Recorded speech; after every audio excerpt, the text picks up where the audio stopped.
I heard them whisper, "She has nothing left now," as I stood beside my husband's casket, and I didn't correct them. The chapel smelled faintly of lilies and polished wood, the kind of quiet, expensive silence that makes every small sound feel too loud. I kept my hands folded in front of me, the same way I had for 50 years whenever life demanded composure instead of collapse. People moved past me in slow lines, dressed in black, offering soft condolences that barely reached their eyes. Some squeezed my hand. Others avoided looking at me altogether. But it was the whispers that lingered. "Poor Margaret. I don't know how she'll manage. Daniel will have to take over everything now."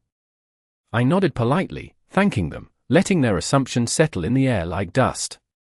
My son stood a few feet away, shaking hands, his posture straighter than I'd ever seen it, like he had already stepped into a role he believed was his. Beside him, Sophia dabbed at dry eyes with a tissue, her expression carefully arranged, her voice soft in all the right places. She leaned into conversations, lowering her tone just enough to seem respectful, but not enough to hide the quiet confidence underneath. I watched her more than anyone else. Not because she was obvious, but because she was careful. People like Sophia always are.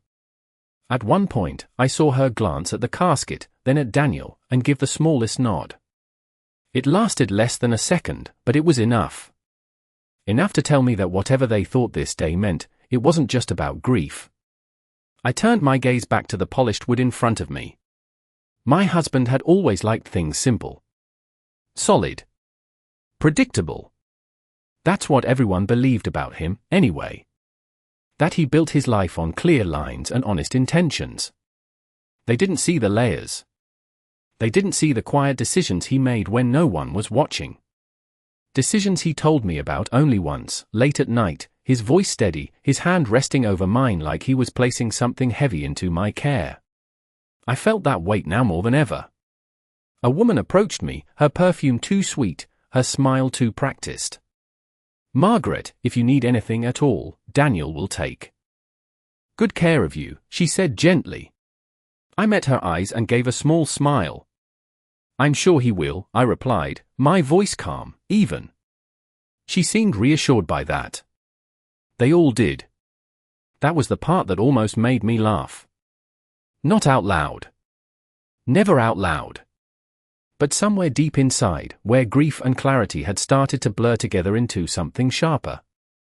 Because while they were planning my future in hushed conversations and sympathetic glances, they were missing the one detail that mattered. They thought I was standing there alone. They thought I was about to lose everything. And I let them believe it. I stood there, accepting their pity, their assumptions, their quiet conclusions about my life, knowing something they didn't. Something I hadn't told a single person in that room. Not my son. Not his wife. Not even the man now lying just inches away from me had wanted them to know until the right moment. $28 million has a way of changing how people look at you. But today, I preferred the way they didn't look at me at all.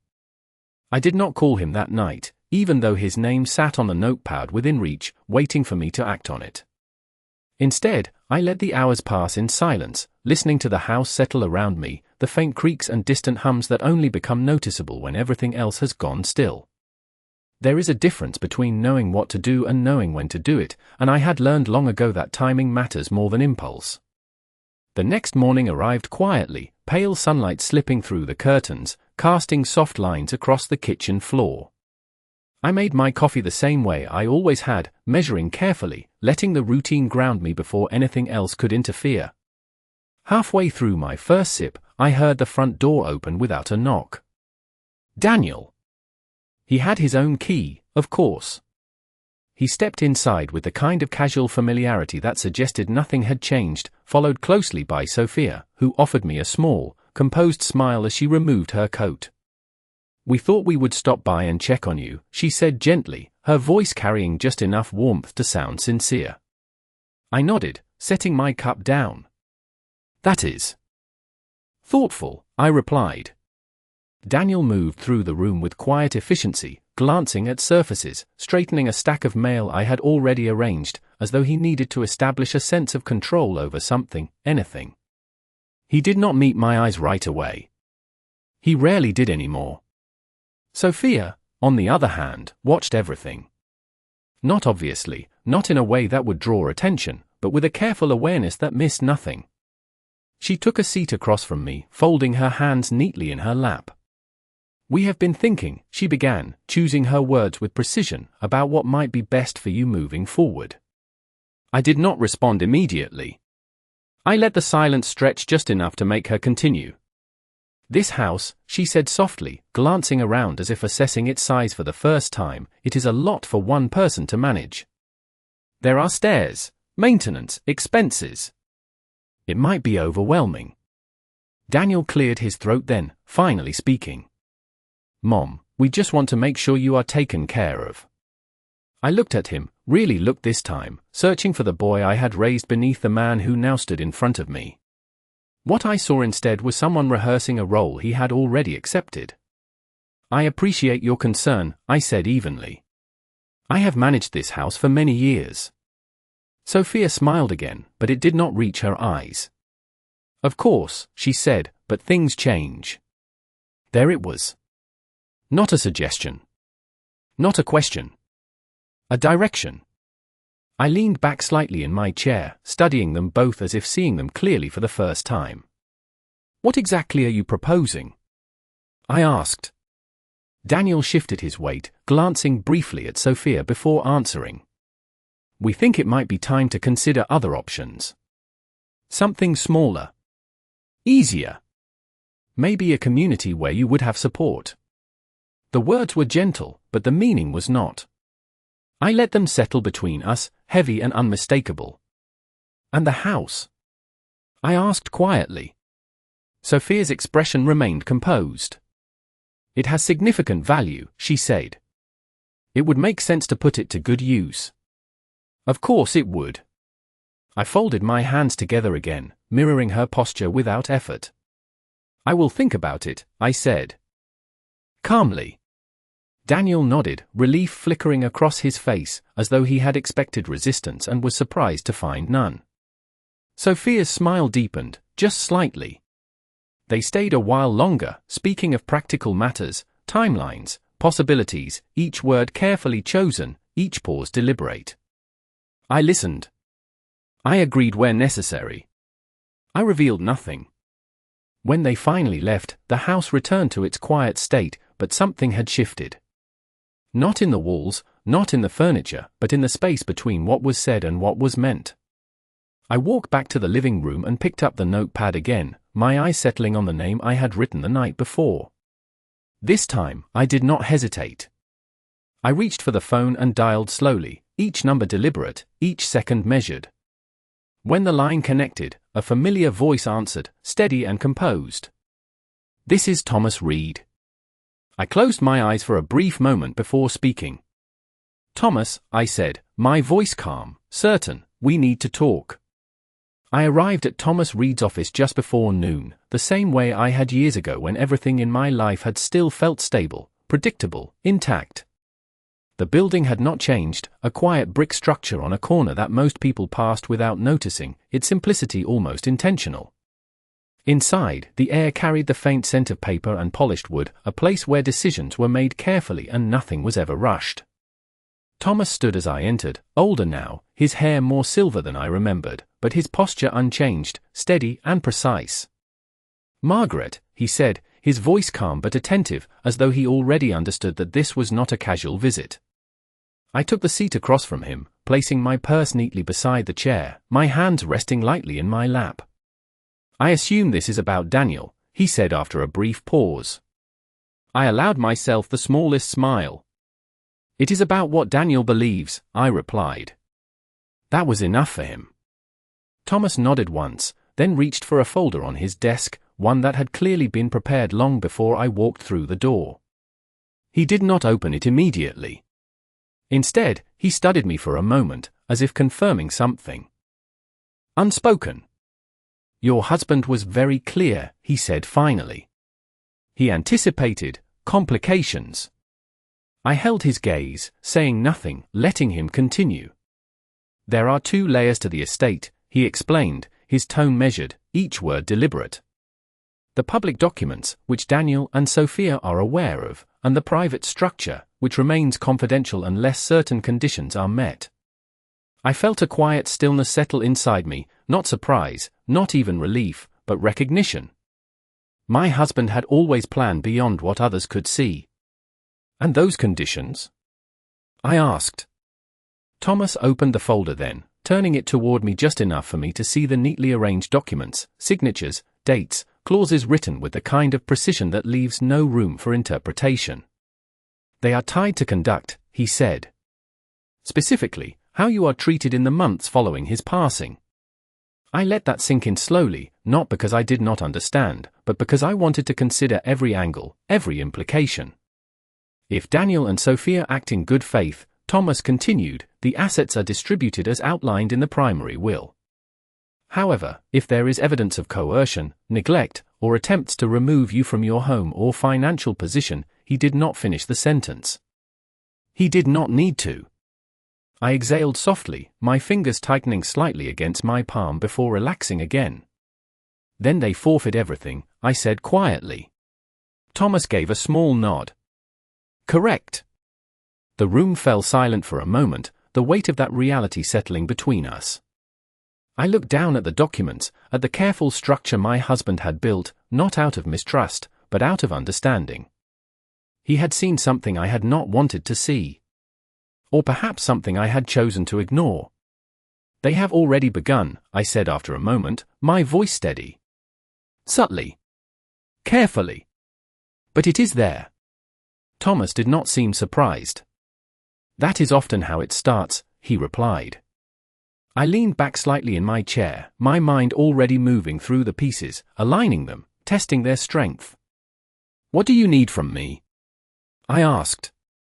Thomas closed the folder and rested his hands on top of it. Patience, he said. Documentation. And above all, restraint. I almost smiled at that. Restraint had never been my weakness. They must believe you are unaware, he continued. If they suspect anything, they will adjust their behavior. I nodded slowly. They already believe that, I said. They think I am grieving. They think I am vulnerable. Thomas's expression softened slightly, though his voice remained firm. Then you are in the strongest position possible. I stood then, smoothing my coat, the decision already made long before I walked into that office. I will not confront them, I said. Not yet. Thomas inclined his head. That would be wise. I picked up my purse and paused for a brief moment, my hand resting lightly on the back of the chair. He knew, did he not? I asked quietly. About them.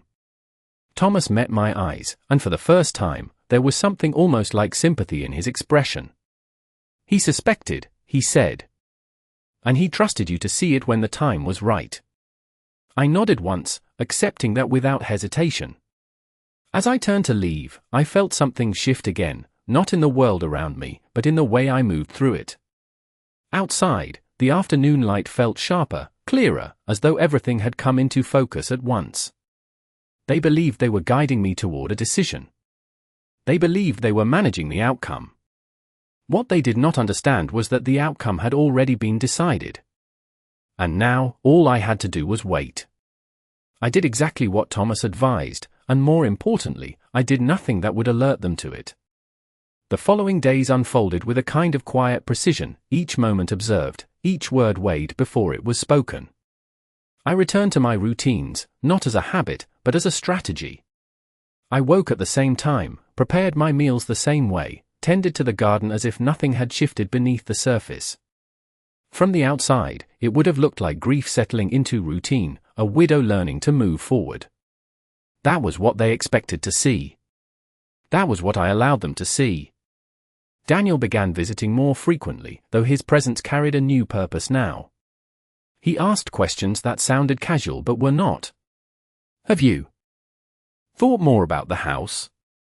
Do you feel comfortable managing everything on your own? Each time, I answered gently, without resistance, without urgency. I am managing just fine, I would say, or I am still considering my options. It satisfied him, at least on the surface. Sophia, however, was more patient. She did not press directly. Instead, she introduced ideas slowly, placing them into conversation as if they had appeared naturally. A friend of mine just moved her mother into a lovely community, she mentioned one afternoon, her tone light, almost conversational. They have activities, support staff, everything she needs. I nodded, as if the thought were new to me. That sounds very nice, I replied. She watched me closely after that, measuring my reaction, searching for hesitation or agreement. I gave her neither. The house became a stage of sorts, each room holding conversations that revealed more than they intended. I noticed how Daniel had started opening drawers without asking, how he lingered near the study, how his eyes moved over documents on the desk even when he pretended not to read them. I noticed how Sophia would glance at the mail before I collected it, how she positioned herself in the kitchen where she could see both entrances, how her questions always circled back to the same subjects: finances, maintenance, long-term plans. None of it was overt. None of it needed to be. It was the consistency that mattered. Patterns reveal intention more clearly than words ever can. One afternoon, I left a folder on the dining table, not by accident, but with careful consideration. Inside were old utility statements, nothing of value, nothing recent. I watched from the hallway as Daniel opened it when he thought I was not looking, flipping through the pages with a growing impatience before closing it again. Later, Sophia asked, almost casually, "Have you organized your paperwork recently?" I smiled faintly. "I keep things where they belong," I said. That answer lingered longer than she expected. At night, when the house returned to its quiet state, I reviewed everything in my mind, every glance, every word, every shift in tone. It was not exhausting.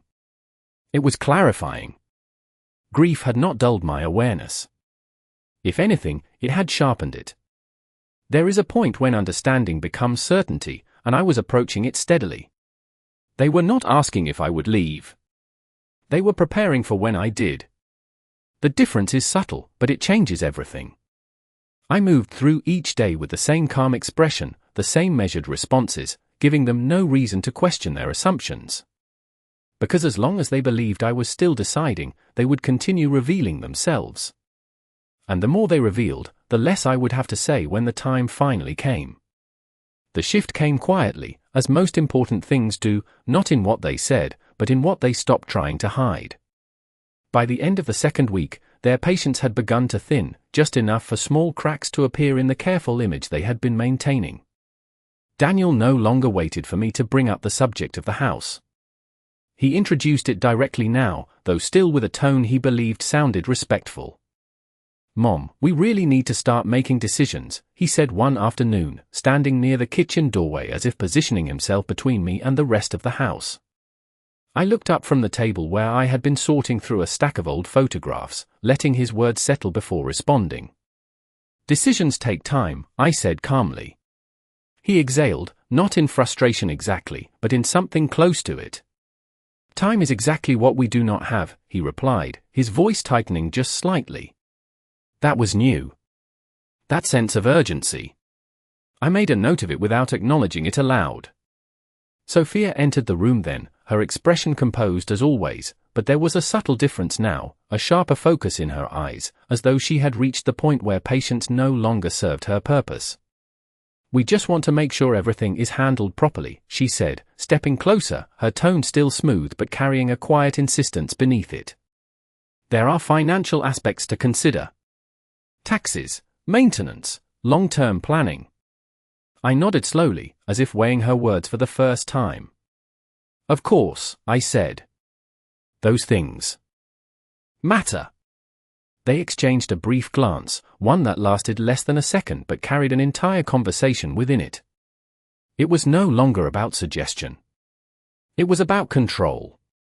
Later that evening, after they had left, I walked through the house again, not as someone holding on to memories, but as someone taking inventory. Every room. Every object.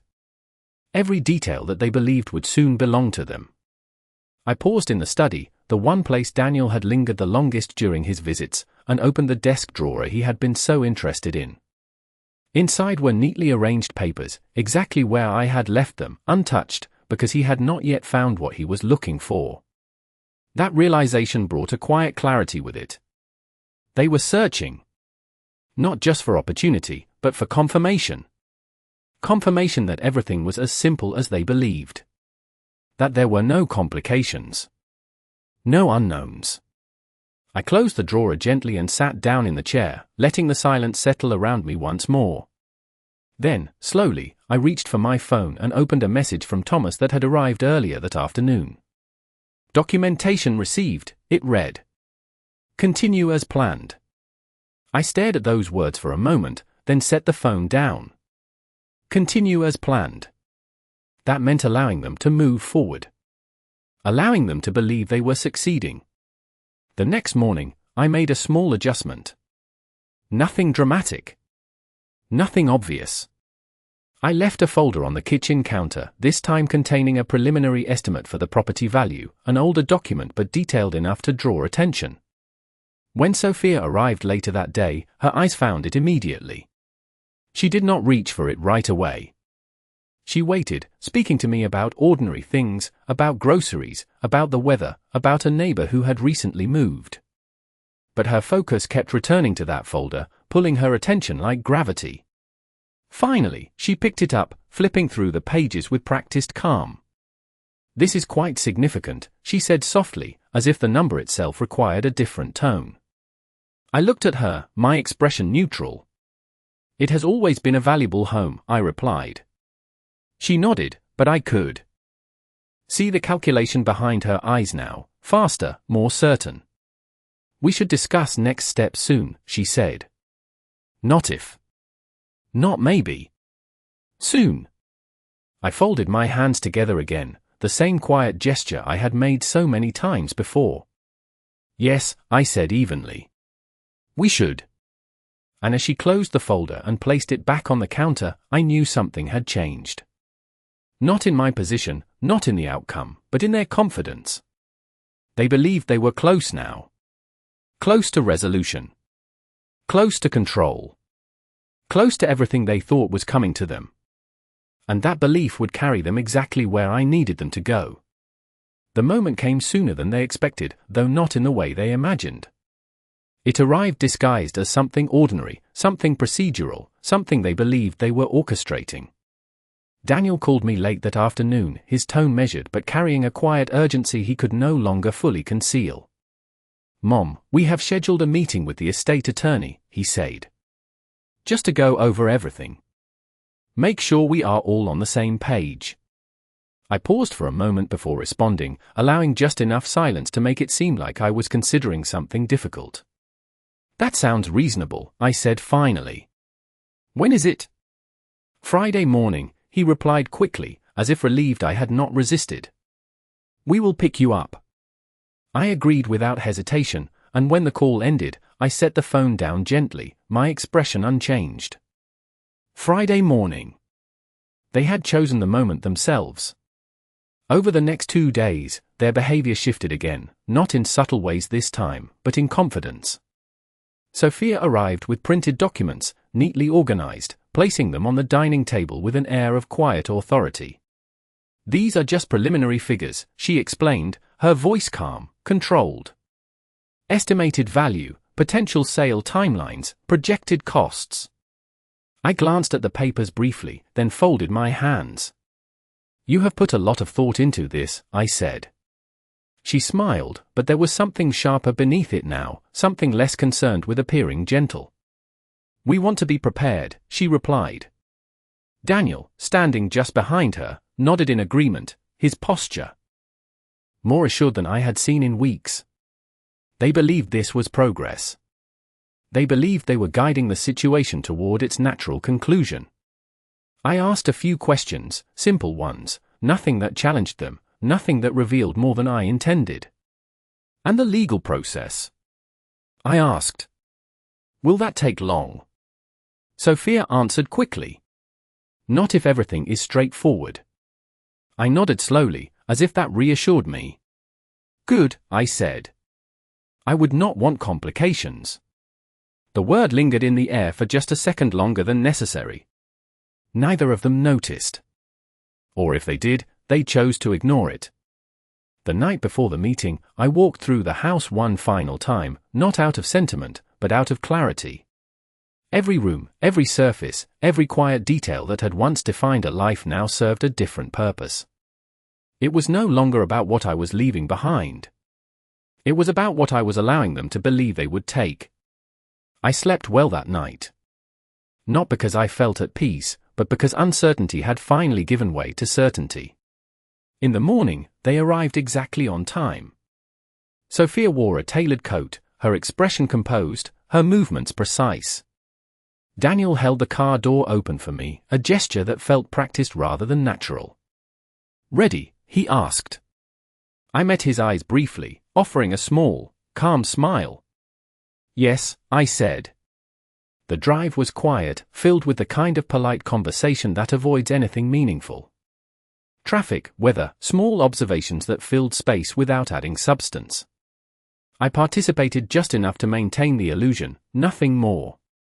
When we arrived, the building stood exactly as it had days before, unchanged, unremarkable, a place where decisions would soon become permanent. Daniel led the way inside, his steps confident, his shoulders set as though he already knew how this would end. Sophia followed closely, her attention moving quickly across the room, taking in details, positioning herself carefully. I walked in last, my pace steady, my expression neutral. Thomas was already there, seated at the conference table, a single folder placed neatly in front of him. He looked up as we entered, his gaze meeting mine. For just a fraction of a second longer than necessary. That was enough. We took our seats. Daniel leaned forward slightly, his hands resting on the table, ready to begin. Sophia placed her documents beside him, aligning them with careful precision. I folded my hands in front of me, the same quiet gesture I had used from the very beginning. For a brief moment, no one spoke. Then Thomas opened the folder. And everything they believed began to unravel, though they did not yet realize it. Thomas did not rush.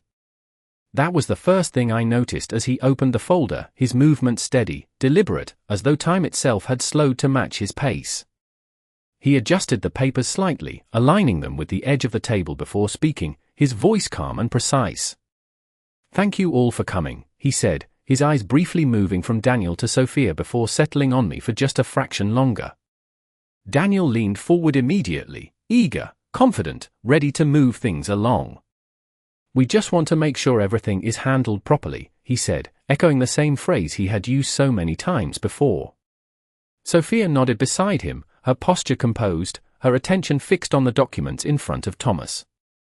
She was watching closely now, no longer pretending otherwise. Thomas inclined his head slightly, acknowledging Daniel's statement without affirming it. "Of course," he replied. "That is exactly why we are here." He slid a set of papers across the table, positioning them directly in front of Daniel and Sophia. "These are the primary estate documents," he continued. "As you are both aware, they outline the distribution of assets as previously discussed." Daniel reached for the papers quickly, scanning them with a sense of familiarity, his confidence growing with each line he read. Sophia leaned in slightly, her eyes moving just as quickly, absorbing the information with practiced efficiency. I remained still, my hands folded, my expression unchanged. After a moment, Daniel looked up. "Yes, this is what we expected," he said, his tone carrying quiet satisfaction. Sophia allowed herself a small smile, the kind that suggested confirmation rather than surprise. Thomas nodded once. "That is correct," he said. Then he paused. "Not long. Just enough."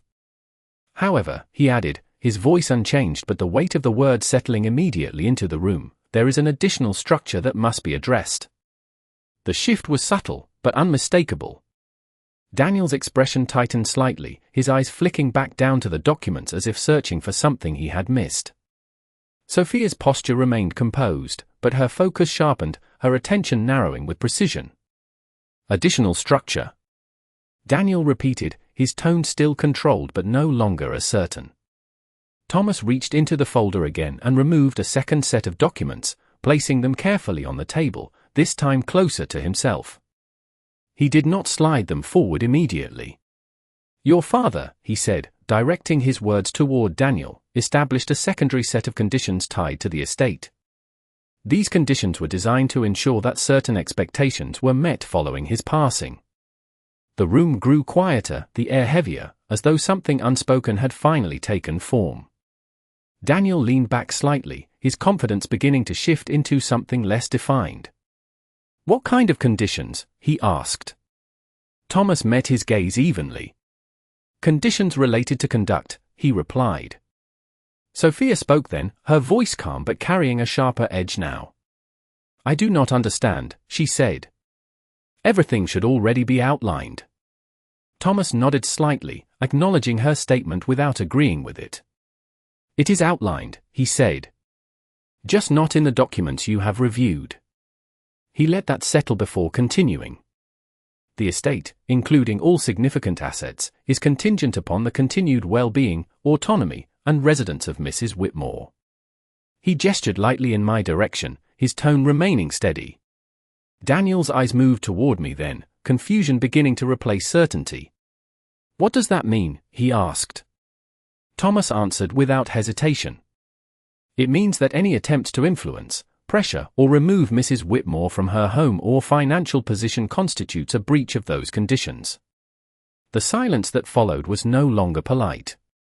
It was absolute. Sophia's expression did not change immediately, but I saw it in her eyes, the calculation shifting, the realization forming piece by piece. Daniel straightened in his chair, his voice lower now. "And if there is a breach?" he asked.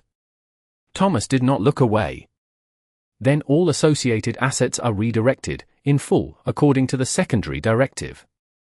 No one spoke for a moment. Not because there was nothing to say, but because everything had already been said. I remained exactly as I had been from the beginning, my hands folded, my posture calm, my expression unreadable. And for the first time since they had begun this process, they were no longer looking past me. They were looking at me. Truly looking. Not with pity. Not with assumption. But with something else entirely. Something closer to understanding. And just a trace of uncertainty. Daniel was the first to speak, though the words did not come as easily as they had before.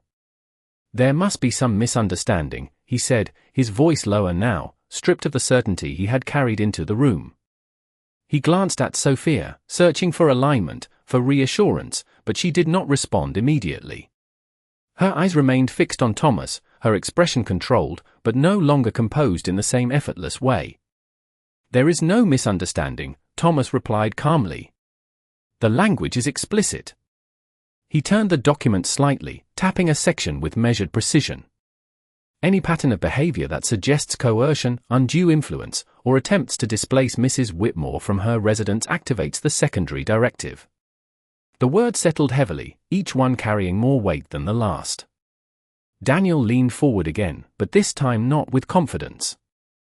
"We were only trying to help," he said, his tone shifting, searching for something that would reframe the situation. "We were thinking about what is best for her." I watched him quietly, noting the change, the subtle movement from control to justification. Sophia finally spoke then, her voice even, but sharper now, more deliberate. "If there were concerns, they should have been communicated clearly," she said. "We were not aware of any such conditions." Thomas met her gaze without hesitation. "The conditions were not intended for awareness," he replied. "They were intended for observation." Silence followed that. Not the polite kind. Not the careful kind. This was different. This was the kind of silence that forces people to confront what they have already revealed. Daniel sat back slowly, his hands no longer steady on the table. "And the assets?" he asked, almost cautiously now. "What exactly is affected?" Thomas closed the folder in front of him with quiet finality. "All major holdings," he said.